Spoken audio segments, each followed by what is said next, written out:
বাঙালি খানায় সবাইকে স্বাগত জানাই। আপনারা তো অনেকভাবে ইলিশ মাছ রান্না করে খেয়েছেন, একবার আমার মতন করে সহজ পদ্ধতিতে আপনিও শিখে নিতে পারবেন ছোট ছোট টিপস সহ। আপনি যদি একবার এমনভাবে ইলিশ মাছ রান্না করেন তাহলে আপনি বারবার রান্না করবেন, এতটাই সুস্বাদু খেতে। তবে আমার বাড়িতে কিভাবে সর্ষে ইলিশ রান্না করা হয় চলুন সেটা একবার দেখে নেওয়া যাক ভিডিওর মাধ্যমে।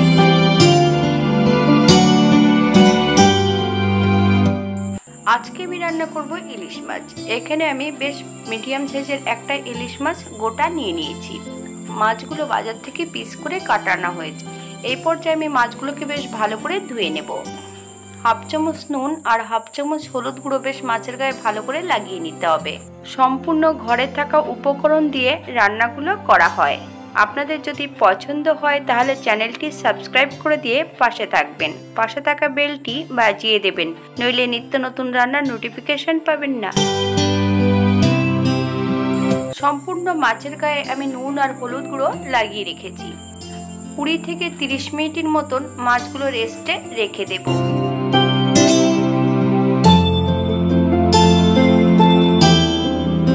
এই পর্যায়ে আমি বেশ কিছুটা সর্ষে জলে ভিজিয়ে রেখে দেব।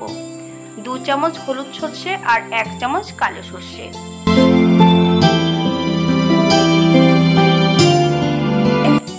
30 থেকে 40 মিনিটের মতন সর্ষেগুলোকে ভিজিয়ে রেখেছি। জল থেকে সর্ষেগুলো তুলে নিতে হবে।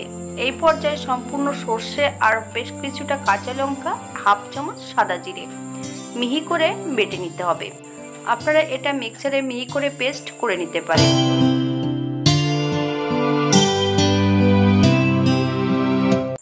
মশলাটা বেশ মিহি করে বেটে নিয়েছি। এই পর্যায়ে অ্যাড করব হাফ চামচ হলুদ গুঁড়ো, 3 থেকে 4 চামচের মতন কাঁচা সর্ষের তেল। আপনারা যদি পছন্দ করেন তাহলে পরিমাণে বাড়িয়ে দিতে পারেন।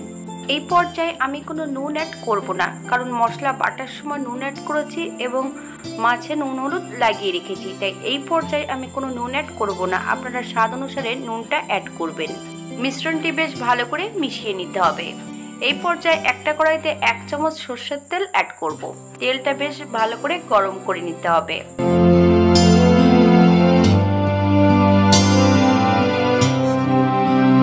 সম্পূর্ণ বেটে রাখা মশলা মাছের মধ্যে অ্যাড করতে হবে।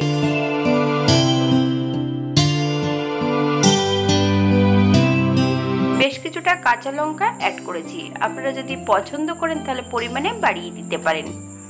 1 চামচ টক দই বেশ একটুখানি সর্ষের তেল আর সামান্য একটু চিনি দিয়ে ভালো করে ফেটিয়ে নিতে হবে। সম্পূর্ণ টক দইয়ের মিশ্রণটিও মাছের মধ্যে অ্যাড করে দেব। মাছ এবং মশলা দিয়ে বেশ ভালো করে ম্যারিনেট করে রেখে দেব 10 থেকে 15 মিনিটের জন্য।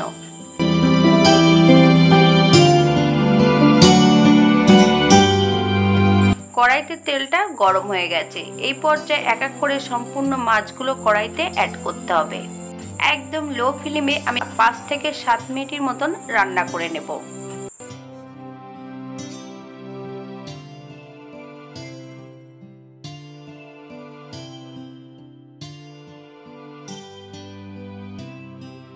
এই পর্যায়ে অ্যাড করব মশলা ধোয়া পাত্র থেকে সামান্য একটু জল।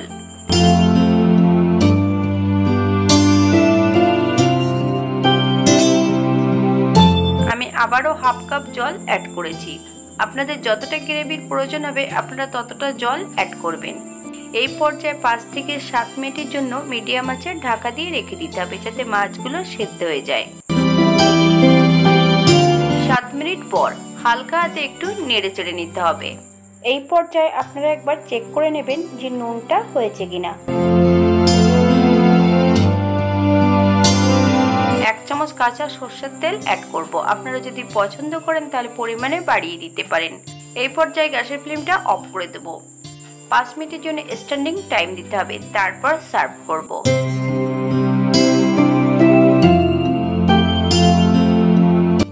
এটা দেখতে যেমন ভারী সুন্দর হয়েছে, গরম ভাতে খেতে কিন্তু অসম্ভব ভালো। আপনারা বাড়িতে একবার একই পদ্ধতিতে বানিয়ে নিতে পারেন। যারা পেঁয়াজ রসুন খাবেন তারা অবশ্যই পেঁয়াজ রসুন অ্যাড করতে পারেন। আমি আজকে এখানে নারকেল অথবা পোস্ত দুটোর কোনোটাই অ্যাড করিনি, শুধু সর্ষে আর জিরে বাটা দিয়ে মাছটা রান্না করেছি। আপনারা আপনাদের পছন্দ মতন মশলাগুলো অ্যাড করবেন। আজকের ভিডিওটি এই পর্যন্ত। সবাই সুস্থ থাকবেন, ভালো থাকবেন। অন্যদিন নতুন রেসিপি নিয়ে আপনাদের সামনে আবার আমি হাজির হব। নতুন ও পুরনো সকল বন্ধুদের অসংখ্য ধন্যবাদ ভিডিওটি দেখার জন্য।